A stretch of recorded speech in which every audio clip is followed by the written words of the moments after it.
search for excellence and the journey towards excellence. So I have a 3-point formula for that. So the first thing is that when you try to do anything or when you're trying to accomplish anything, a lot of times we find that all of us will just keep doing something. We are just acting, we're doing something. And we leave very little time for ourselves to first ask ourselves, why? Why am I doing what I'm doing? If I have to go somewhere, why do I want to go there in the first place? So the first point of the formula is vision.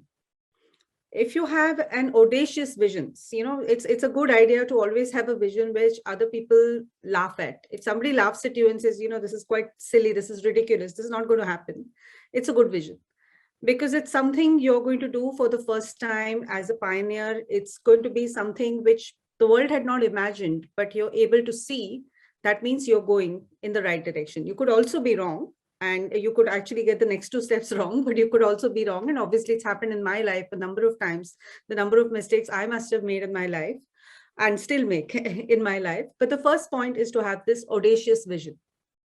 I'm going to tell you a bit of a story of when my vision took shape. Okay, because in order to have that vision, you need to ask yourself, what is it that makes you happy? So the next step is what. So after you've asked yourself why you're doing it, what is it that will make you completely happy, completely satisfied? And the story I have is of a young woman who used to work in my team when I was HR head at a company based in Pune, a good 18 years ago. So one, fine evening, or I would say late night, because it was a BPO company, we had to let go of a few people. Why? Because they were not willing to work in night shift. So this was one of those women, because the early project got over, there was no day shift job, and she came from a very conservative Indian family where her father was insisting that my daughter will not work in night shift. So I tried telling her in the, saying that there is no job for you now. You'll have to look for another job. Every other person has been placed into another project. So she was very adamant, and she was a young girl, very, very adamant. And she said, no, I'm not going to leave. I'm going to work with you in HR, because you're HR head. I'm going to work with you. I said, look, you can't just work with me. There is no position in HR. There are just some interns who are there, but you have a full-time job. There is no paid role like that. So she said, no, I don't mind. I'll work as an intern, and, it's fine, but I want to work. So I was quite impressed with her determination. So we asked her to resign, and she came and joined us. She worked for HR, for us for 3 months at half the salary, less than half the salary, because it was not meant to be a full-time role in the first place. It was an internship. And wonder of wonders, the way she worked, she used to be with everything. We're organizing an event, she's with us. We're doing some, some policy work, she's with us. She's just helping with everything that we were doing. And somebody else who was my peer, the head of another department, he noticed and he said, that girl is really good. Can I look at her for my project? And I said, sure. And you will not believe it. She worked in the same company for a good 5 years. After that, she was sent from Pune to London by the same company. She won the best employee award year after year. She went to and joined an IIT after that. And my great pride was, I think about 8 years later, when I came to England, she was the one who said, let me take you out for coffee. And I think that's the sweetest coffee I've ever tasted in my life. Why is this story important? Because it told me something about myself, that when I have experiences like this, I feel, this is success for me. Everybody's idea of success, everybody's vision of what success means to them in terms of financial success or, success in other formats. For me, this is success. So this told me there's something about myself, and that's the direction I chose to pursue. So I've spoken about vision. I've spoken about the fact that, the why and the what, where we want to go. And now last, I'm going to talk about how. How do these things happen? These things happen if you put that extra thing, that little bit of extra from yourself, which is really the difference between what is outstanding and what is excellent. So I know the series is about excellence, but I'm going a step a little bit further and saying beyond excellence. What is beyond excellence? It's outstanding.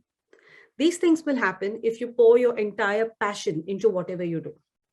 So this is about, first, as I said, vision, then the focus, and then the passion. In order to be able to pour that passion into whatever you do, Let me go take a step back and talk about focus again. But because focus in general is about a lot of times knowing what not to do. Because what I started saying that, a lot of us are just doing. We're not thinking about vision, focus, and passion. We're just doing. But if you really want to do something which is going to be outstanding, you'll actually need to make a list of things which are stopping you from going where you want to be, and then make it happen. I'll again end with another example of the persons with disabilities who I now work with, because that was my other defining moment. I used to go by train from Milton Keynes in the UK to London for my job for a good 5 years. This was 2 years ago. And Mumbai trains and London trains are two different things, as you know. I was used to Mumbai trains where everybody's very friendly and talking, and even if it's too busy and hot and crowded, everybody was smiling at each other and wanting to have a conversation, at least in the ladies' compartment. But it's not like that from Milton Keynes to London. And nobody was talking, nobody was smiling, and it's culturally very different for someone like me who likes to smile and likes to meet people. So what happened during those years is I made three friends. One was a visually impaired person, two, in fact, visually impaired people. One used to have his dog along, his guide dog, and the other one who would, be independent, visually impaired. And another lady who is wheelchair bound, a wheelchair user and a disability activist in the UK. And I made friends with three of them. And I said, this lady drives to Milton Keynes stations on her own. Of course, she's got a carer with her, and then she gets into the compartment and she does everything on her own. And then she goes to London. And, she used to tell me all about her difficulties in getting there. There are a lot of stations which don't have an elevator because they're old. A lot of times she said, Manjiri, you get up at maybe 6:30 or 6 o'clock or 5:30 to be on this train, but I have to wake up at 4 because it just takes me longer to dress and all these other things. So despite that, she was a responsible member of society. And that inspired me to think, why can't this happen in my country? Why can't it happen in Pune, where I grew up and where I lived, and where there is somebody with disability who's working with us? So that was a journey a few years ago.